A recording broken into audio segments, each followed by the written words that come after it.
बोक्न त आइफोन बोकेका छन्, तर जान्नु चाहिँ यति मात्रै छ कि हरियोले उठाउने रातोले काट्ने। यदि तपाईँलाई कसैले हेरेर निच्च दारा देखाउँदै हाँस्यो भन्दैमा ओहो कस्तो हसिलो अनि जोसिलो मान्छे भनेर नभन्नुहोस्।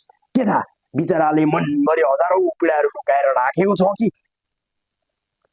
अब यसपालि हामी देश बनाउँछौँ भनेर कसम खाएर आएका छौँ।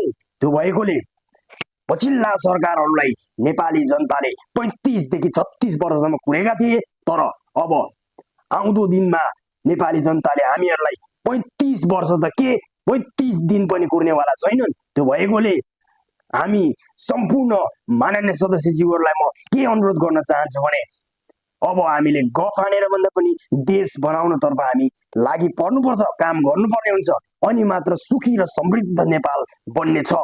हस्त, धन्यवाद।